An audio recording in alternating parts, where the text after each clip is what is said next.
Was there an Adam? Was there an Eve? Or did we evolve from what we conceived? Either way, we got what we needed when the sun shone down on the Garden of Eden. All right. Hey, everybody. This is Harvey Sluggo Wasserman back for the 133rd Green Grassroots Emergency Election Protection Coalition Zoom call. We are going to be packed to the gills today, as always. I want to welcome my listeners at the Progressive Radio Network, the Solartopia Green Power and Wellness Show. In the first hour, we're going to start with the grassroots organizing genius of ANDREA MILLER, and preceded briefly by Andy Moore of the NANR, who's going to tell us exactly what that is, and the great Norm Stockwell from progressive.org, who still gets the prize for best beard on our shows. You still look like a lumberjack, bro, and I'm glad to have you with us. Then we are, after the half hour, we're going to be joined by ANNA GYORGY, who has just been in Germany, and she is going to tell us in English about the spectacular victory. And it is impossible to overstate the importance of this victory with the shutdown of the final nuclear reactors in Germany. Germany is, I was challenged on this. I've been saying that Germany is the fourth largest economy in the world. And on a Greenpeace call yesterday, someone told me it's now the fifth largest economy in the world, and that California is the fourth largest economy in the world. So we won't dispute it, but nonetheless, Germany is definitely the biggest economy in Europe, and they are now done with nuclear power. And ANNA GYORGY, who's played a major role in the no nukes movement for many, many years, is going to tell us all about that. We'll go to the top of the hour, and we will be joined by the legendary Stephen Danziger for a full hour to discuss the insane prosecution that he has endured at the hands of Chevron. And it's an incredible story, and we're giving him the whole second hour. He will be joined by folks from the Free Julian Assange movement and others. So it is action-packed.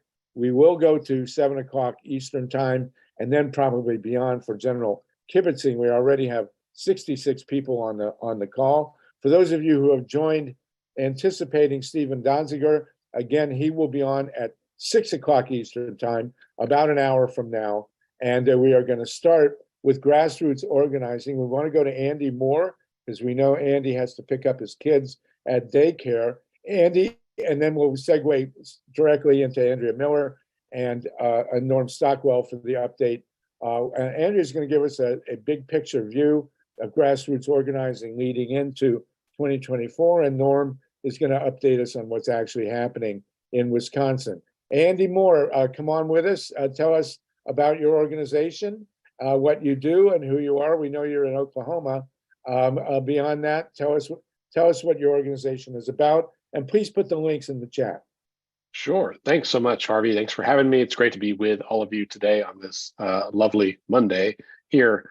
So I'm with the National Association of Non-Partisan Reformers, which is a mouthful. We like to call it NANNER, which sounds fun and tasty, as electoral and democracy reform should be. We're a nationwide organization. I happen to live in Oklahoma City, which is really right in the middle of the country.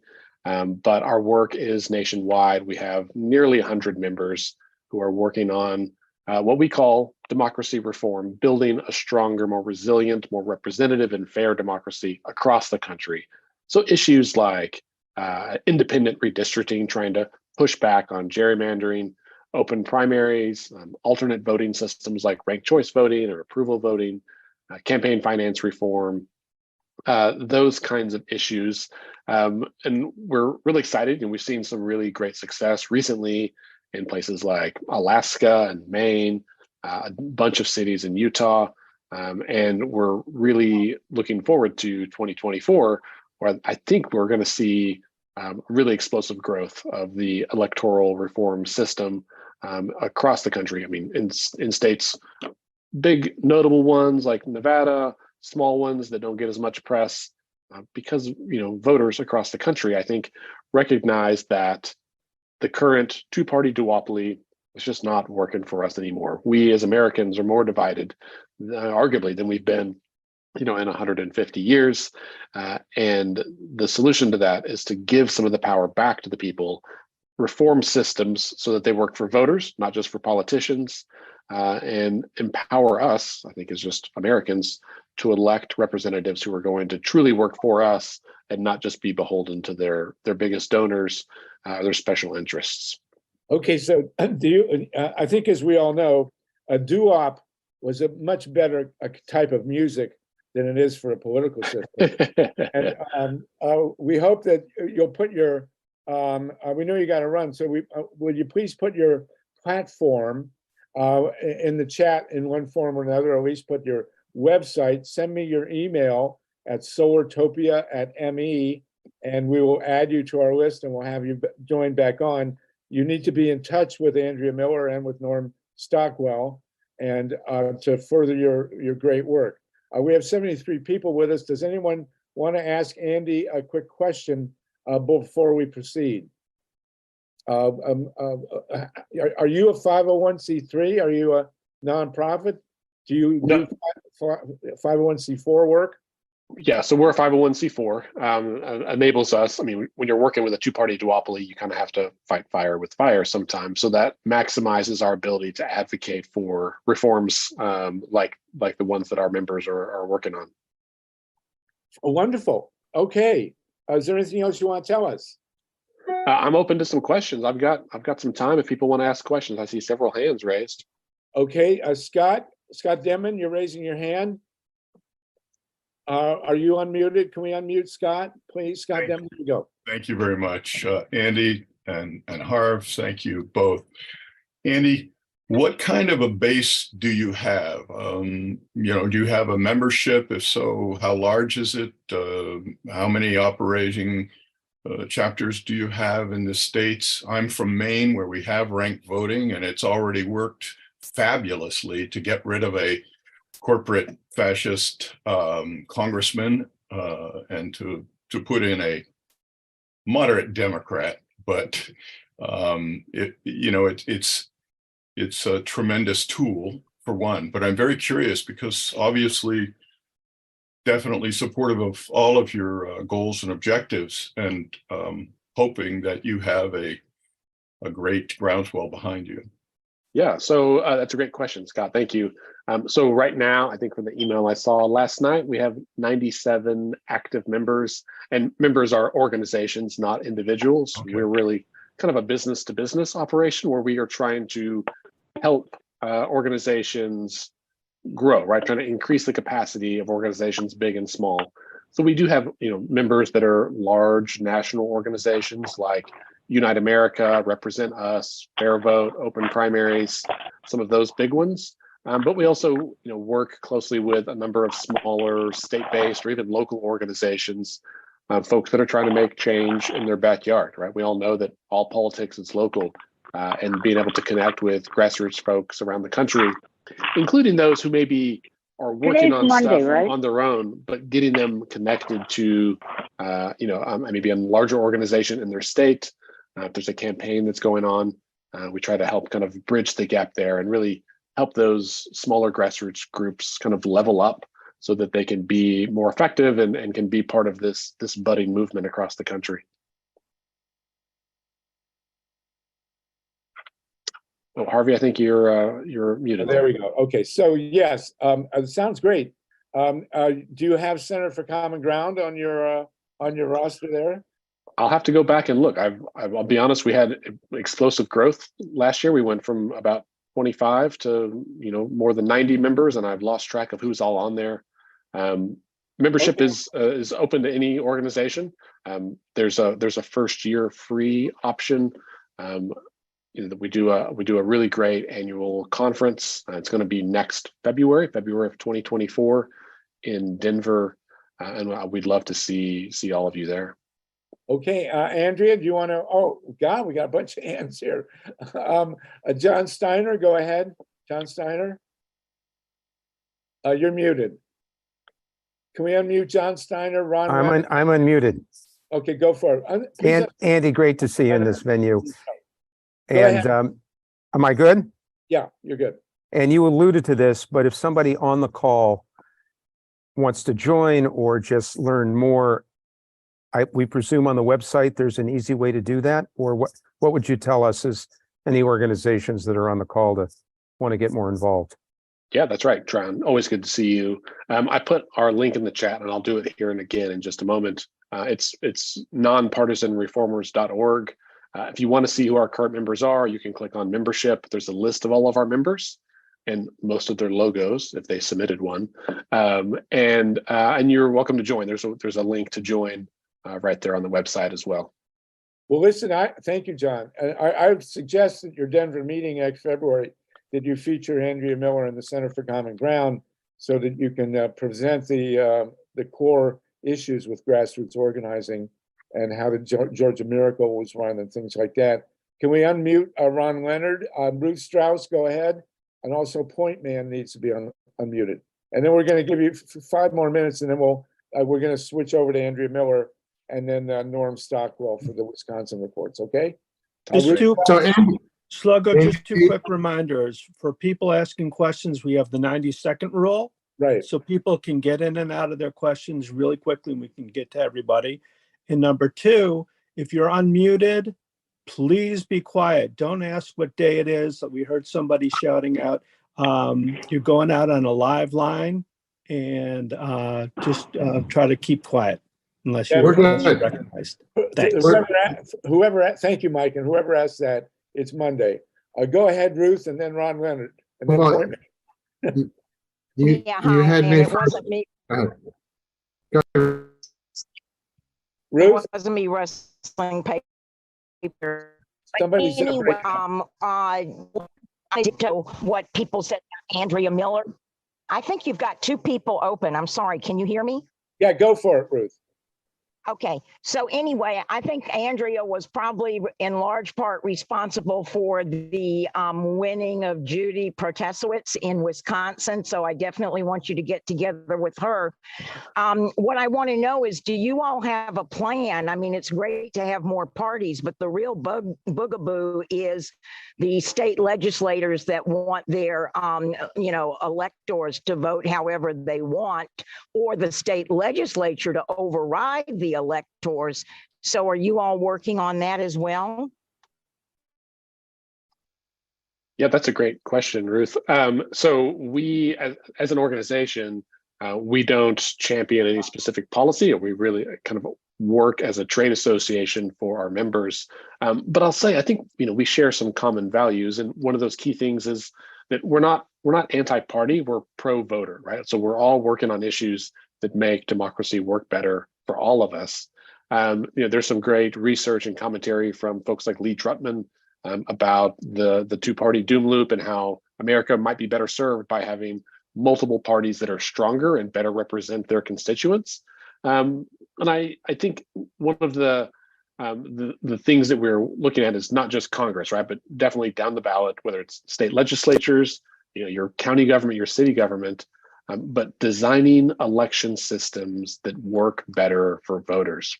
As one small example, here where I live in Oklahoma, like many places in the country, our city elections are nonpartisan. Our mayor and city council, they're on the ballot, and it's an open primary. Everybody gets to vote because the race itself is nonpartisan. But when you go up the ballot some to county and state government, all of those partisan races have partisan primaries, and that means that in a state like Oklahoma, all of the Democrats and all of the independent voters don't get a say in any of the races that are often defining who wins, right? Last cycle, 70% of the state legislature in Oklahoma was reelected by default because they didn't have opponents, or because they ran in a race that was a single party primary election.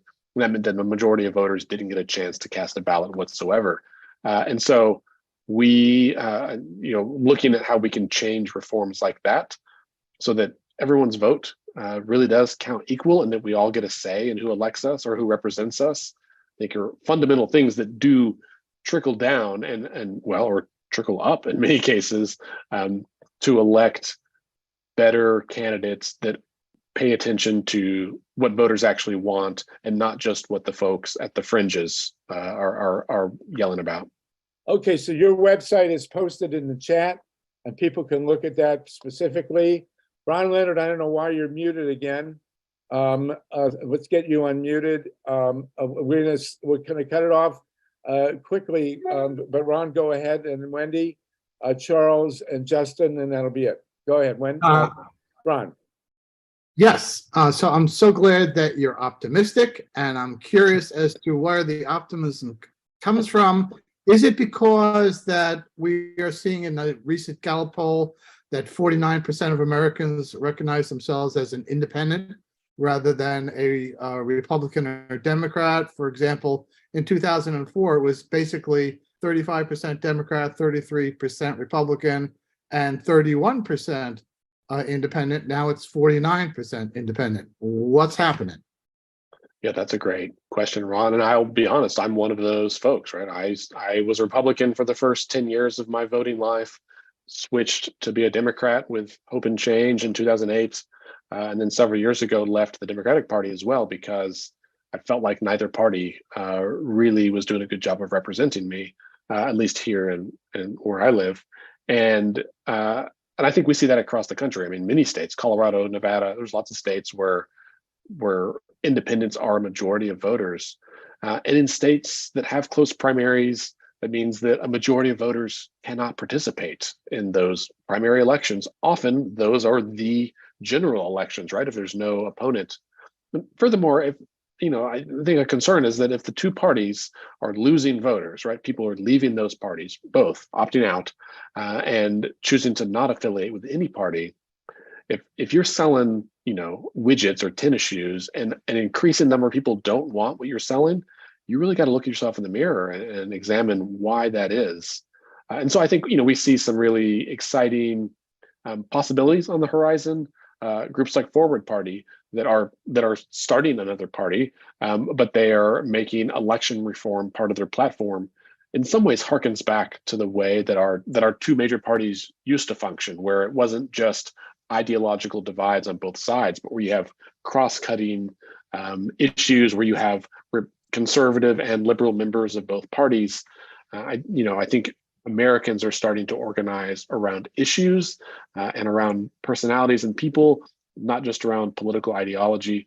And I think everyone, those of us in this movement, anyone who cares about the future of our country, should take notice and start to really think about what that means for how we structure our elections to make sure that how we handle that is keeping pace with where voters are.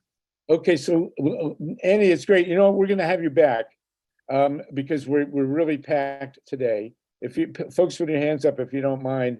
It's 5:20. Andy, I know you had childcare responsibilities, and we want to hear more in detail. If you'll come back in a couple of weeks, we will feature you, give you a full segment. You can put up a screen share of what your organization stands for, and we can move for that. Okay, is that all right? That sounds great. Yeah, I appreciate it. I appreciate your time today, Harvey, and everybody Justin, else. I know you want to jump in, but Andy's got to go, and we got to move on. Is there something you can say in like 5 seconds? Absolutely. So the big deal about fighting fire with fire is that fire actually denies the growth of the spread of the flames. And so the big thing that's important here is multinational corporate money out, voters in. And there's a bill in Seattle that has already gone through. That's something that can happen nationwide. But I think that's the core of how to actually have people momentum instead of corporate momentum. Okay, thank you for that. Justin, Andy Moore, thank you. We'll have you back in a couple of weeks. Check with Wendy, we'll schedule you in, okay? And I hope you can stay now and listen to Andrea Miller. We have 88 people with us. Andrea, we want to talk about Wisconsin, then we'll go to Norm Stockwell. You have 3 events coming up. We want to again thank you for your great work in Wisconsin, and give us a template in conjunction with organizations like Andy's for moving into 2024 with grassroots organizing. And do that all in 10 seconds. No, I'm sorry. Go ahead. Well, I am going to be really, really quick, Harvey. So Harvey and crew, thank you so very much for having me. yes, we did work in Wisconsin, and we specifically worked with Black and Hispanic voters in Milwaukee. Ed Spindell, a Republican election official, said in 2022 that they were successful because he managed to disenfranchise 37,000 Black and brown voters in Milwaukee. So when we went into Milwaukee, and Mandela Barnes lost that race by 22,000 votes, when we went into Milwaukee, we understood that the voter turnout, the Democratic voter turnout in Milwaukee needed to be 70% or more. And we were so delighted to see, literally immediately after the first hour, that Milwaukee was at 70% voter turnout, and it ended the night at 73%. And what that told us is our Black and Hispanic voters had actually come out to vote. Now, there are 238,000 registered voters of color in Wisconsin, out of nearly 3 million voters. It's a very small percentage. We were really, really pleased to see that 138,000 of those voters lived literally in one city county, and that was Milwaukee. So that made our job easy. One of the things that we do when we are turning out BIPOC voters is, number one, we make sure they know when they can vote, where they can vote, and whenever possible, we give them a ride. We had a number of people, when they called our Souls to the Polls for free rides, say, thank you so very much, because if I hadn't been able to get a ride, I wouldn't have been able to go and vote. So I cannot stress the importance of making sure that when we are looking at elections, we do not forget how are our more vulnerable voters going to get there. Our seniors and our low-income voters, especially those voters in areas of the city, counties, wherever, where there is limited to no public transportation. So that is always one of the first things we look at. How are we going to resolve the issue? And we make certain that we can explain what the voting rules are for voters, because in many instances, we may be turning out voters that have skipped the past 2 elections, some the past 3. So they may not be aware of the new rules, such as one of the rules in Wisconsin was, if you vote by mail, you can only drop off your ballot. You cannot drop off the ballot of a friend or a family member. And we had a number of voters who said, well, but, I got a relative who is bedridden. And we were able to say, we've given you the number for your registrar. Call that registrar. Give the registrar your name of the voter, and make sure they understand you will be dropping off 2 ballots. You don't want to get there and have them refuse the ballot. So clear that ahead of time. And people really appreciated that. So your strategy is you've worked with, in Wisconsin, you work with Souls to the Polls. Yes. You have them on there. And if you have a connection to Mandela Barnes, we'd like to have him on the call. I think Mandela Barnes will be joining us on Thursday, May 11th, to talk about his new Bridging the Gap Act, which exists to really help minority, women, rural, LGBTQIA candidates, all the candidates that the political parties seem to not care about and refuse to fund when they are running for elections. Right. So if you put you have 3 events coming up, you want to put them in the chat. Tell us quickly. And this is our plan for 2024, 2 parts. Well, and then let me share my screen for just a moment, because Virginia has a primary coming up on June 20th. And so we are getting ready for Virginia. So what you need to know about Virginia in 2023 is, as goes Virginia, as goes or will go the nation. We are running our first races in our new districts, and redistricting in Virginia was fair-ish, but brutal.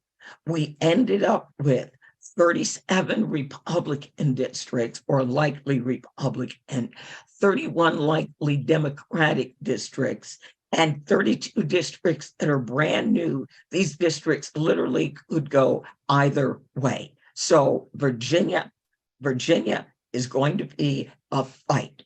The entire legislature, all 140 seats, are going to be up for election. And we also have more than 25 incumbents who decided they weren't going to run for re-election. Many of them because they were in a district less favorable to their party, but a number because they were going to have to run against a fellow incumbent. Now, very similar to Wisconsin, in Virginia, what we are fighting for is a reproductive freedom constitutional amendment. And our current governor has set all the wins we had on restoration of voting rights for returning citizens on its head. Postcard addresses will be available on April 21st. Phone banks for Virginia will open on April 21st. Texting begins on May 1st. In Virginia, we have 45 days of early voting, so we start voting on May 5th. So I'm going to quickly scroll through these slides. All right, I'll go to these. We have got 3 primary races that we're starting with. SD18, Chesapeake Portsmouth, 2 Black incumbents forced to run against each other. The woman is the president pro tem of the Senate, and should we win the day, would be the first African-American, the first woman to chair Senate Finance and Appropriation. Lionel is running as a spoiler. Senate District 13, Joe Morris is the incumbent. He is Virginia's favorite. It's been corrected. He's not Virginia's favorite pedophile. He is Virginia's favorite statutory rapist. So the Senate Democratic women all got together and endorsed La Cherise Aird. The Democratic Party still gave money to Joe, but whatever. So what we are doing this year, which is very different than all previous years, I am president of National Women's Political Caucus, and in these primaries, we are going to need to go in deep. We are going to need to go in hard. So while the C3 will be very involved in the primaries, we are pulling out the 501c4 to be able to dig in deep on those races. So events on April 30th at 6 p.m. There will be a special rally for Virginia, and we're calling it the Road to Richmond. All the candidates have confirmed, as has Jen McClellan. They will be talking about Virginia, its importance, and their race. And I will drop links in the chat. I'm going to scroll through this really, really fast. Here's the next one you're going to want to know about. Mandela Barnes will join us on May 11th. That'll be a Thursday night to talk about his new PAC, The Long Run, designed to provide assistance for women, minority candidates, rural candidates, LGBTQIA candidates, again, all the candidates that the Democratic Party doesn't seem to want. And then finally, on May 18th, restoring the right to vote in Virginia. We will be assembling a panel of impacted people, people working on the constitutional amendment. And I'm working on getting one of the attorneys that has filed a lawsuit because Virginia has its own version of the John Lewis Voting Rights Advancement Act. And the governor's, maybe I don't feel like restoring anybody, and his non-policy for restoration of voting rights violates what we believe it violates, the Virginia Voters' Bill of Rights. So I'm going to stop there and start dropping links in the chat. Please, please join us. Fantastic, fantastic, Andrea. We're going to continue. Don't leave us. You had an enormous impact in Wisconsin. We have our resident lumberjack, Norm Stockwell, on the line to fill us in on what's going on in Wisconsin in the wake of our the incredible victory there. From progressive.org. Norm, can you give us a report on what's going on in Wisconsin? Yeah, thank you very much. It was a very a strong showing for Judge Janet Protasiewicz. Again, ostensibly a nonpartisan race, but there's no question that Dan Kelly, the opponent, was getting mostly funding from Republican dark money groups, and Janet Protasiewicz was getting money from pro-Democratic Party groups. So that's it's pretty clear. But the vote totals were very surprising. It was a very strong turnout for basically an off-year race. In fact, they had scheduled this in part assuming that it would be a low turnout race, and the numbers were very high. The numbers of young voters, the numbers of voters coming out in Milwaukee, thanks to Andrea and others, was very strong. But the other thing that's really interesting is we saw a lot of switchover in some of the traditional Republican strongholds. We have these counties in Wisconsin, these 3 counties outside of Milwaukee. They call them the WOW counties, which stands for Waukesha, Ozaukee, and Washington. And we saw quite a move in those counties away from the traditional strong Republican Stalker voting bloc that was pretty solidly established in Waukesha. Also, the counties farther upstate, we had Tom Nelson with us a couple of weeks ago from Outagamie County, and those counties are called the BOW counties, which stands for Brown, Outagamie, and Winnebago, and those also came out very strongly for Judge Protasiewicz, and I think that there's no question that Dane County and Milwaukee County made the difference in this race because they had the strongest percentages. I think Madison, the Protasiewicz vote was something like 82% to 18% for Kelly for the county vote, and in Milwaukee County it was like 73 to 27%. So very strong showing in both of those urban areas. But she picked up a lot of support in the western part of the state, growing in the areas where the Democratic vote needs to grow in the months to come between now and 2024, and also growth in these traditionally Republican areas like the WOW counties. And so those are very important gains as we're looking forward. Also, if you look at the sheer numbers, Protasiewicz had something like 200,000 plus votes more than Kelly, and so that's a very strong showing. And you compare that to Joe Biden's 2020 victory over Donald Trump in Wisconsin, which was something like 25,000 votes or less, so less than 25,000 votes. So that's an 8-time advantage there. It was also much stronger than the statewide Democratic spread in the 2022 election. So definitely a linear progression moving upward there on the vote differences. However, Wisconsin is a very divided state. It's the state of Fighting Bob La Follette, the founder of our magazine, and it's also the state of Joseph McCarthy. And we see that play out regularly in elections, and we saw it here as well. Judge Janet Protasewicz won a resounding victory, which secured the state Supreme Court.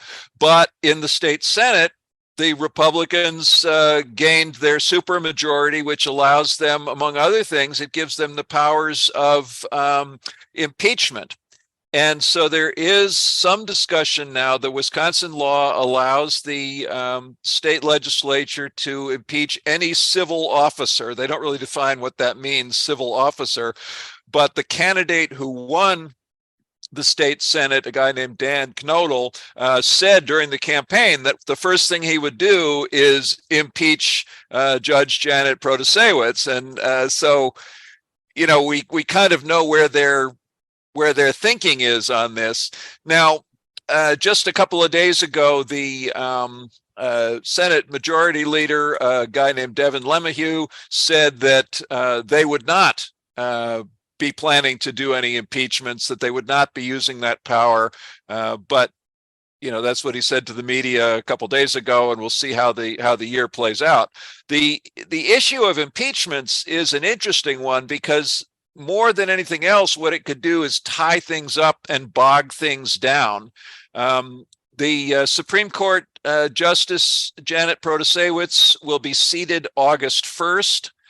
And we know that almost immediately, a progressive group here in Wisconsin called Law Forward is going to be introducing a suit trying to overturn the gerrymandered maps, which will make a huge difference for the 2024 elections should that go through. And so any kind of actions that will slow that process down, when you're looking at only the period between August of 2023, and we start having primaries in the early spring of 2024. So it's a pretty short agenda there. And so I think that anything that slows that down could be deemed problematical. So we have to keep an eye on that. And one thing that has been pointed out is the governor has the power to appoint someone. So if a Supreme Court justice were impeached, the governor could appoint a new Supreme Court justice. And in fact, that's how Dan Kelly, the candidate who just lost, had gotten his seat on the Supreme Court back in 2016, was he was appointed by then Governor Scott Walker. And so, we can see that back and forth happening, but I think that anything like that will mean delays and distractions from an agenda right now, which looks like, very strongly geared towards revisiting the gerrymandered districts and also overturning or eliminating the state's 1849 anti-abortion law. Those are the things that voters were most concerned about in this election. And those are the things that I think we should expect to see happening most quickly after Judge Protasewicz is seated in August of this year. So we want to point out, thank you, Norm.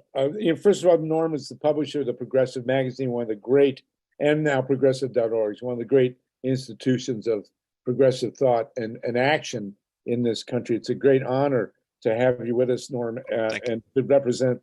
We also have, I want to mention, Dennis Bernstein is with us, the host of KPFA's, Berkeley's Flashpoints. Great to have you with us. The great Joel Siegel is with us from the homeless organizations he's working with, is tremendous, and a co-founder of these calls.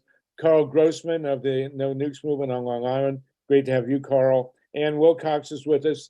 Alyssa Matras, Tatanka Bricka, great from Romero. We have a really all-star group here. We have 95 people on the call, for God's sakes. One of the things that important to note before we go to the nuclear issue and Anna György is you mentioned the gerrymandering. If the Supreme Court of Wisconsin overturns the current terribly gerrymandered maps, that will involve at least 2 congressional seats, because Wisconsin now has 8 congressional seats, 6 Republicans, which is insane. And so at least 2 congressional seats will be up for grabs. And then, of course, these ridiculous super majorities in the legislature, they will go away as well, we hope. And of course, abortion rights will be confirmed. So this is a very, very big deal. And we want to thank Andrea for bringing in the grassroots organizations, or at least organizing a lot of the grassroots campaigning, and you, Norm, for the great work with the progressive.org. And, it still kills me. We're nonpartisan here, so this is about a candidate. It kills me that Ron Johnson is still the senator from, I could give him some good Yiddish descriptions, but we'll forgo that right now. But hopefully that will change. And you do have a senatorial race in Wisconsin next year. So this is a very, very big deal. And we appreciate both of you. Okay? So come back soon. Come back with the previous speaker in a couple of weeks, and we'll get the updates. All right? Thank you very much. Put all the chat. Thanks, Harvey. Okay, thank you. We're also joined. We're going to go nuclear now. This is a celebration of a great victory in Wisconsin. It's staggering. You mentioned, Norm, that Janet Prasewicz won by 200,000 votes in a state that Biden carried by 20. I mean, that's staggering. That's really mind-boggling when you think of it. So there's definitely a sea change, especially when you look at what also happened in Michigan. So we're also now at 5:42. We want to switch over to another, and this is a truly monumental, world-class, world history landmark with Anna György here. Germany, the fourth largest country, the fourth largest economy in Europe. There we've got the obligatory banner here. Steve, can you put up the post picture of Anna with her banner? Germany has shut its last nuclear power plant. This is almost impossible to overstate in terms of its importance. And there's Anna at the Greenfield Common with her German banner. I gotta say, Anna is responsible for introducing much of the German content to the American anti-nuclear movement. And you were just there, Anna, and then we'll follow you with Scott Denman and Linda Pence-Gunter to talk about the bigger, broader implications of this shutdown. But I talked about it on the Greenpeace call on Saturday within hours, and put up a piece. Steve Caruso posted it at the freepress.org. We had the first piece, post-shutdown piece, out there on the internet. It is a very, very big deal. Anna, can you tell us, from your recent visit to Germany, what happened here? Okay, well, thanks so much. It's a real pleasure to be here and great honor, and to tell you a little bit about what's going on. But I wanted to express the news from the movement itself, because one of the big things is that Germany, the size of California, was planned for having like 60 nukes. 38 actually were built, many of them never opened, but there has been an amazing movement since 1975, especially. And I think one thing we want to know is, how did they do it? And so I wanted to express how the group, the National Coordinating Group of all the, they call them, Radiate, which is the National Anti-Atomic Organization, and their goal is to support the work of local public protests. So that's who made the banner, and they work with small groups all over Germany, and this is how they expressed their victory. Okay, so this is an English translation. With a huge anti-nuclear sun projected onto the cooling tower of the nuclear power plant Emsland, activists of the nationwide anti-nuclear organization, Ausgestrahlt, it's a radiation, honored on April 10th the historic success of the anti-nuclear movement, which means the shutdown of the last nuclear power plants on Saturday, April 15th. In their hands, they held a banner that said, "One together," WON, one together, 50 years of anti-nuclear movement.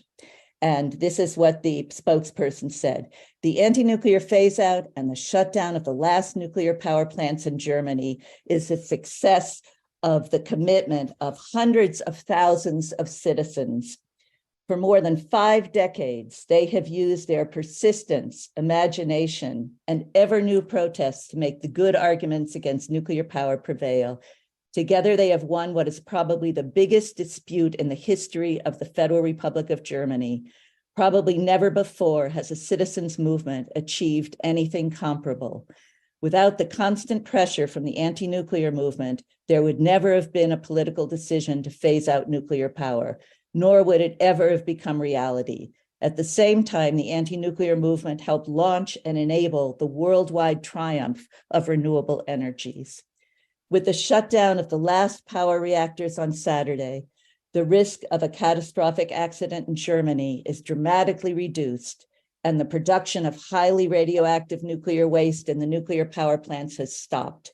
At the same time, the nuclear power plant phase-out is an important step for the energy transition. Now it is important to secure the success that has been achieved. Instead of nuclear power, no thanks, it is now nuclear power, never again. Woohoo! And even after the shutdown of the nuclear power plants, numerous nuclear power problems remain. These include mountains of nuclear waste that must be stored safely, a nuclear industry that continues to do business from Germany, the EU's pro-nuclear policy, and the danger that continues to emanate from nuclear power plants in the neighboring countries. So we're not running out of work anytime soon, despite the historic success we're celebrating on Saturday. So that's Fantastic. the word. Woo! That's the word from them. And so it's kind of on to the EU and to fight this movement, which we know here, don't build new ones, but if they're running, because if they don't make CO2, we should keep them running as part of a climate change strategy. And so they said, we're celebrating, but with eyes open. Fantastic. Well, you recall the great quote from A.J. Musty, the wonderful pacifist organizer, who said about a life in activism, he said, the pay's no good, but the work is steady. So, and you get great T-shirts. I thought I'd pull this out of the closet. Oh yes, fantastic. 45 years old. There you go. Unbelievable. In 1976, we had the first occupations at Seabrook. We stopped Unit 2 rather. But anyway, fantastic report, Anna.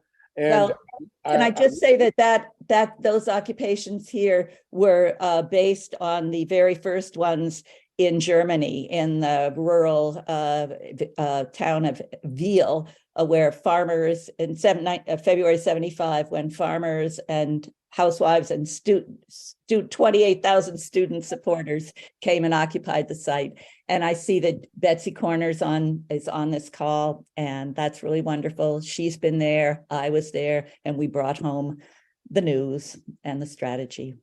Yes, indeed, fantastic. And Betsy is a great hero with Randy Keeler there. We have other veterans. Carl Grossman, although he looks much too young. Where is he? Carl, where are you? He's down there on the bottom right. He was very instrumental in shutting the Shoreham reactors.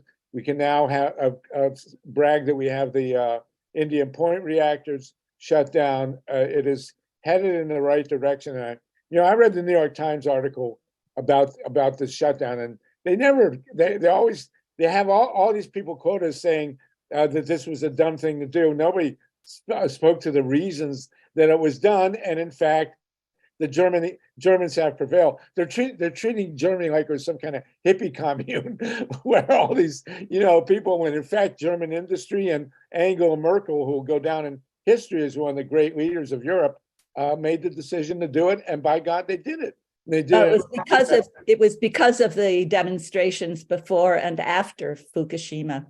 Yes, absolutely. The quick story, and I had a piece up, Steve, if you could put the link to the piece from the Free Press. The story is that Green Movement called a major national rally in 2011 to shut the reactors in Germany. And then before the rally happened, Fukushima happened. And Angela Merkel, who's trained as a chemist, said, well, maybe we need to reconsider. And they have had a very smooth, it's called an Energiewende, a very smooth transition to renewables. And it's working. We had that same plan in California. And unfortunately, our governor, who is nowhere near as smart as Angela Merkel, is stabbing us in the back. And so we want California, oh yeah, there's the piece. We want California to follow now immediately with Germany and shut down these last 2 reactors. I want Scott Dimon, I want to give you a couple minutes, and then Linda Pence-Gunter. Scott has been very instrumental in the movement, especially in the shutdown of the reactor. Can we unmute Scott and Linda, especially in the reactors the reactor was shut at Rancho Seco in 1989. Scott Dimon, go ahead, please, Scott. That's great. Well, I want to say thank you, Anna, for your leadership. I think it's important to remember that Anna, as the director of Critical Mass, the Ralph Nader wing of Congress Watch and Public Citizen, as the director of that, she wrote the initial Bible on the safe energy movement, anti-nuclear movement, which is called No Nukes. There it is, everyone's guide to nuclear power. And we now refer to it as the Old Testament, but go ahead. I've got a couple boxes in the basement. If anyone's interested, you can get it. Well, I guess what I have to do is introduce the New Testament, which is we've got our hands full. The Biden administration, the nuclear industry, academia, the Third Way and other hypesters are pushing these small nuclear reactors as the new and improved nuclear technology, when in fact the first one out of the gates that's been supported by taxpayers and pushed for the state of Utah and to be built at the in the Idaho National Engineering Lab is already 7 years behind schedule, and it will be at least 14 years behind schedule before it's ever built. It's still on the drawing board, and the price has doubled from $55 a megawatt hour to 110 or 120. And it's the old myth. And we know that every single reactor in the United States, when you add it all up and you do the math, the cost is always 3 times more, has always been on average 3 times more than the original estimate. And it's at least twice as long delayed. And the latest example of this is in Vogtle, where the last 2 reactors that weren't canceled in the so-called nuclear renaissance in the United States, those last 2 are now $34 billion budgeted, still prices going up, and they are over 7 years delayed. And the original price on that was $14 billion for those reactors. We'll never get not even a cost-effective, we'll get a gold-plated electric bill from that plant to every Georgia ratepayer that ever gets anything out of it. It's insane. The staff of the Public Utility Commission down there voted to terminate it recommended to terminate it in 2017. And the 5 members, the elected members who were paid off by the Nuclear Energy Institute, $1.25 million for that campaign, they voted 5-0 to keep it going. It goes on and on like that, but this is what we've got. And within the new IRA Act, we've heard a lot of good things about the IRA Act in terms of pushing EVs and moving forward in overall sustainable energy, but it's got hundreds of billions of dollars in refinancing available for nuclear power plants. It's got new money for energy research and development demonstration for nuclear power plants.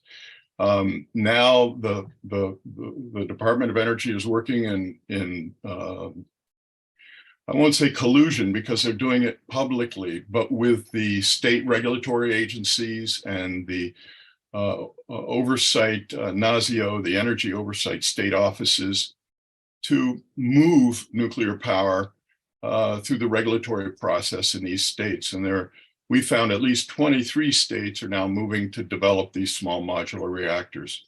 So the ripoff continues, the tremendous sweeping under the rug of nuclear waste, the threat to national security. We're seeing it in Ukraine. This continues. The corporate malfeasance continues. But the beautiful thing about all this is this movement, which began in the 60s and 70s, is now has now got victories with solar and wind, utility scale solar and wind being 4 times cheaper than new nuclear power, according to the premier Wall Street Journal analytic firm, Lazard. So it's a matter of just sticking to the truth. And even though it's a Diane versus Goliath situation, we need to keep hammering.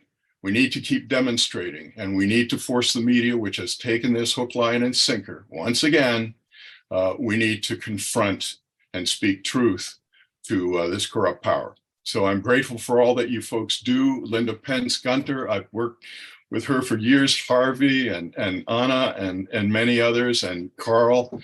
I mean, that's one thing I want to say. The last thing I'll say is how wonderful it is. How wonderful as a human being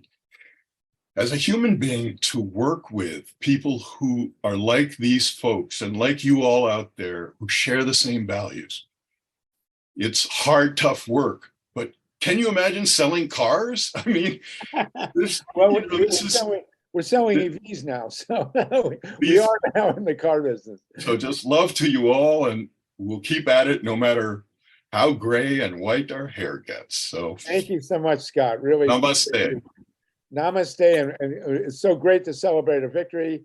If I drank, I'd go out and get some German beer, but you know, what the heck. Linda Pence Gunter has been a great expert and a great mover in this movement. And Linda, you want to throw in some of your Deutschmarks here?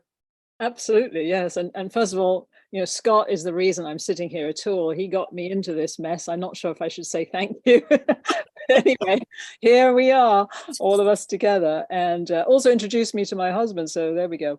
But I did want to go back to Germany just for a moment, because not to sort of break your spell about Angela Merkel, Harvey, who you seem to love greatly, but just to be clear, I mean, first of all, she's. Well, I was enamored of her when Trump tried to seduce her in front of the that was a great moment. So that was the Tracy Ullman show you were watching. That's right. But anyway, you know, so Merkel was a physicist, not a chemist, which is better news actually, because then she really does know the subject. But the Energiewende, you know, the Green German Revolution, began long before her. Of course, back in 2000 with the passage of the Renewable Energy Act. And really, the reason that we have the renewable energy revolution in Germany is because of the nuclear phase out. So when you hear all this nonsense about, well, you know, they're just torpedoing their own revolution by phasing out nuclear, it's the reason it happened at all. And the reason is that the deal that was made for this Renewable Energy Act was that if we were to phase out nuclear in Germany, it must be replaced by renewables and not fossil fuels. So that opened the way for a huge stimulus of renewable energy development, combined with the fact that then they set up what they call this feed-in tariff, which set a price for renewable energy generated electricity that was guaranteed for 20 years. So it gave people a lot of security in terms of investing in that. And of course, it boomed really big because individuals then decided to buy in it, not just corporations. And they also gave grid priority to renewables. So that's what started it. And actually, Angela Merkel sort of put the brakes on it a little bit in 2016 and made it more difficult to introduce renewables as quickly. So there was a little bit of a downshift there, but it's obviously back in business now. They've already replaced these 3 nukes with renewables before they even closed. The whole situation is going to accelerate now towards a 2045 carbon neutral economy. So it is a great success story, but the anti-nuclear movement needs to take the credit for it, because that's what happened in 2000. That's why it happened. It was politically impossible to support nuclear power. I mean, can you imagine every political party being anti-nuclear? That was the situation in Germany. That's a kind of fantasy here, right? So right. I think those are the lessons that we need to take away from the German success today. Absolutely. I got to point out two things. First of all, my buddy Dave Solomon says that Angela is a quantum chemist, I think that's a chemist who takes LSD, but I'm not sure. But the point is also that California, based on the German plan, signed a similar deal in 2016 to shut the 2 reactors at Diablo Canyon. And Gavin Newsom is now doing what Angela Merkel didn't, thank God. I mean, she may have put the brakes on a little bit, but Gavin Newsom is now trying to kill the whole deal and keep Diablo Canyon open, which is catastrophic. And so that's our renewed. And if we win in California, we will have the 4th and 5th biggest economies in the world being post-nuclear. Was there an Adam? Was there an Eve? Or did we evolve from what we conceived? Either way, we got what we needed when the sun shone down on the Garden of Eden.